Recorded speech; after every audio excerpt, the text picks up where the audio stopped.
Okay, here's a demo of failing a virtual machine over using two EVAs and VMware vSphere 4.1.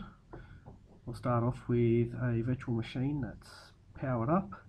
Notice the desktop color, and we've got a production LUN on a production EVA in our lab, and it is replicated asynchronously to the DR EVA also running in the same lab.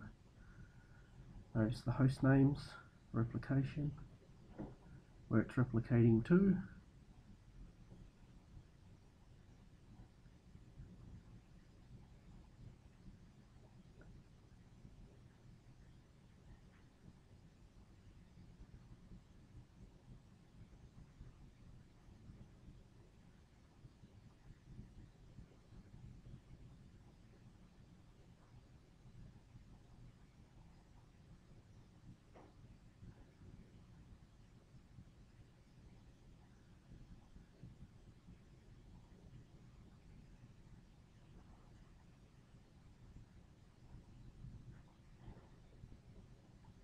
Here's our primary ESX host that's connected to the production EVA, and on it we've got a Windows 2008 R2 server that is currently running. So we'll just make a few changes to that that'll be replicated through to the secondary volume, just so that you know this is the actual machine being replicated and not something else.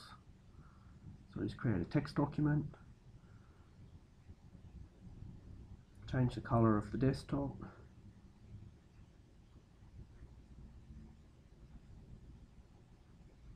and in this particular scenario we'll do an orderly shutdown of the Windows host, give it a chance to finish off the asynchronous replication. So this would be a neat ordered shutdown of a virtual machine before being brought up on a different host.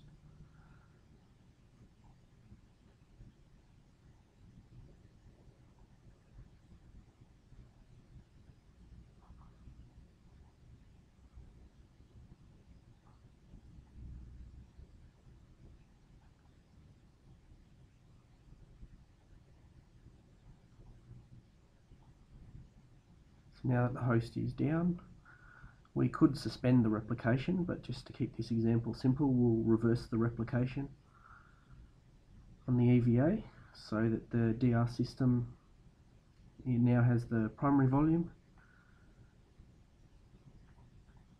and that LUN will now be accessible on the secondary host. It's now presented to the secondary host. We just need to discover it so that it becomes read-write accessible to the ESX host. So we do a discovery and a refresh of the VMware ESX storage.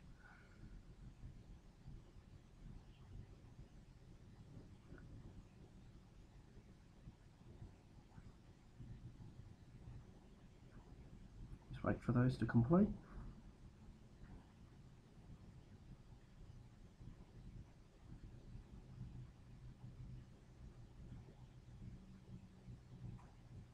Now if we go back to our data stores, you'll see we have access to the VMFS file system on our DR or secondary ESX host.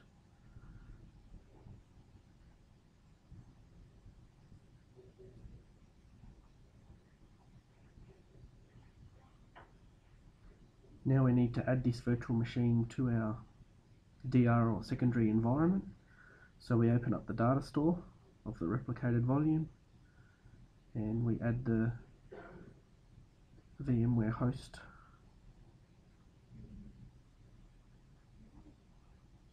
to the inventory, ignoring the spelling mistakes.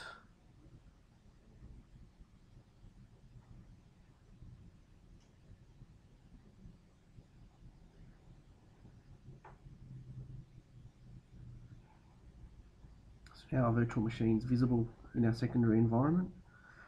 These two environments aren't identical, so we've got to make a quick change to the virtual machine so that it will log into the correct network. If the names of the networks were identical, you wouldn't need to do that step. Now you can power on the virtual machine.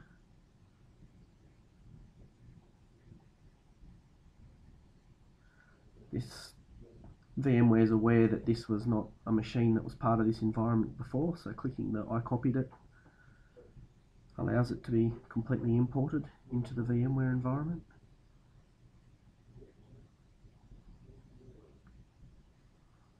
Because this was a clean shutdown, it's a clean boot of the Windows host, or any other operating system for that matter.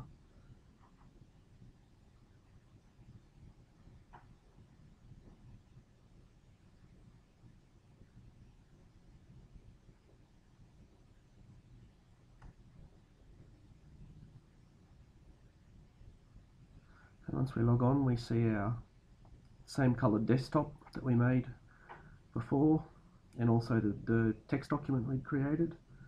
So we'll create a second one just to leave our mark while it's running on the secondary host.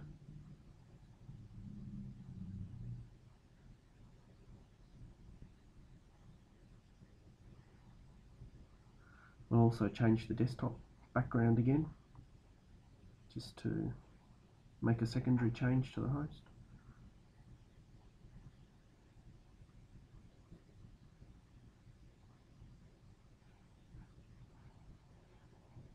And again, we'll do an orderly shutdown.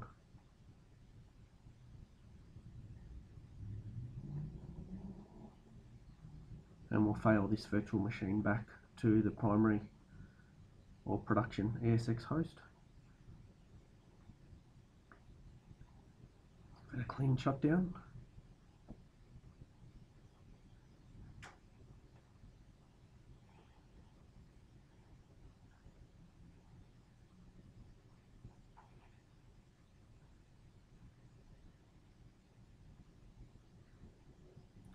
Now again, we'll reverse the replication, so the secondary or DR host has now lost access to this LUN, and the primary or production host now has access to it again.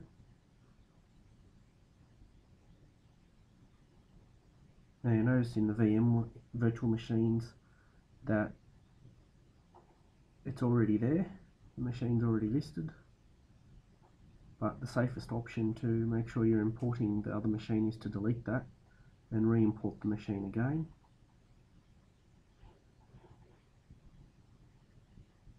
However, if none of the settings have changed other than network, you could simply refresh the storage and start that machine up again. It will have gained the settings from the DR network configuration, so they'd need to be put back.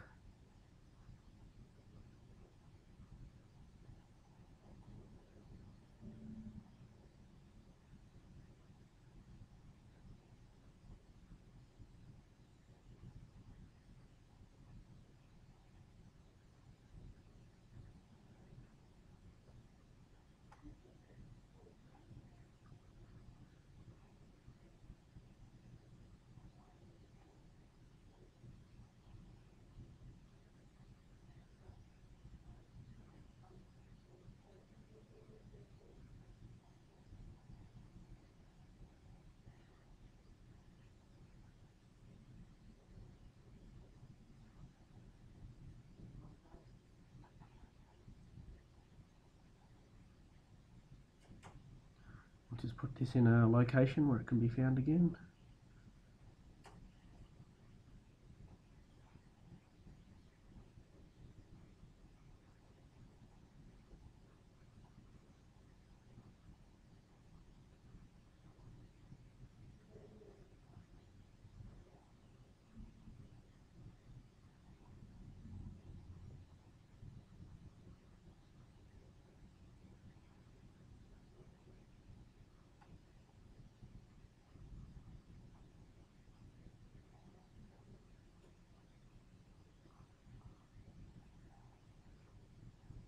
We have a clean startup of Server 2008 again, no problems.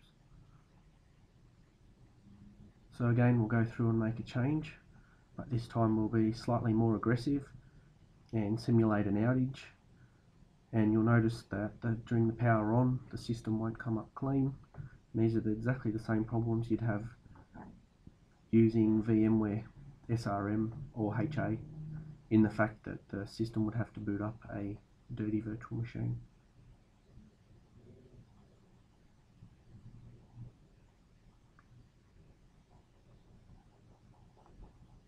So we've created ourselves a third text document, again on the primary host.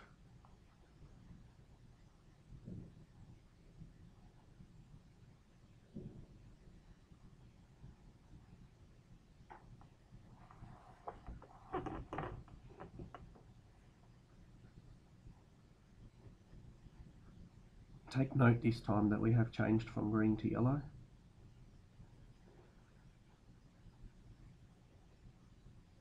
But not logged out or done anything to save that change. We've just left the machine running.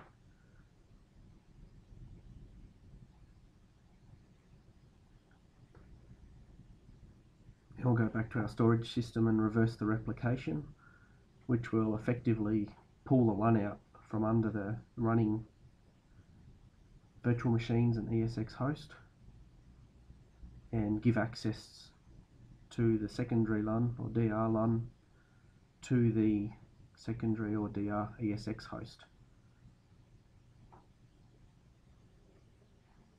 This will cause any running LUNs to crash out because they've lost access to their disk.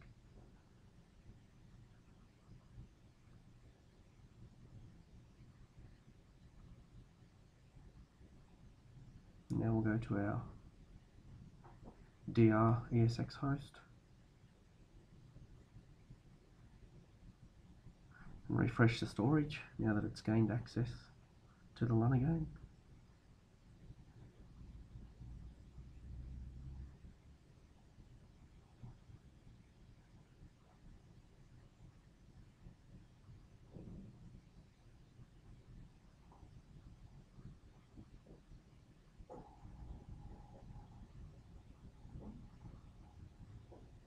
And you'll see here that the network settings have stayed the same. The reason for that is because we did not change the network settings when this virtual machine was failed back to the primary host. So it powered up with no network access. But now that it's back on the DR host with the settings for the DR system or DR environment, it could power up using those settings.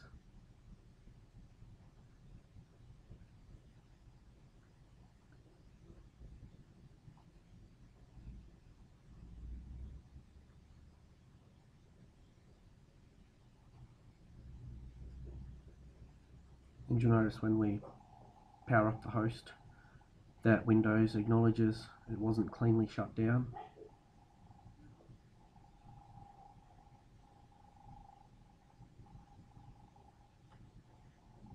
But we'll start normally and see what happens.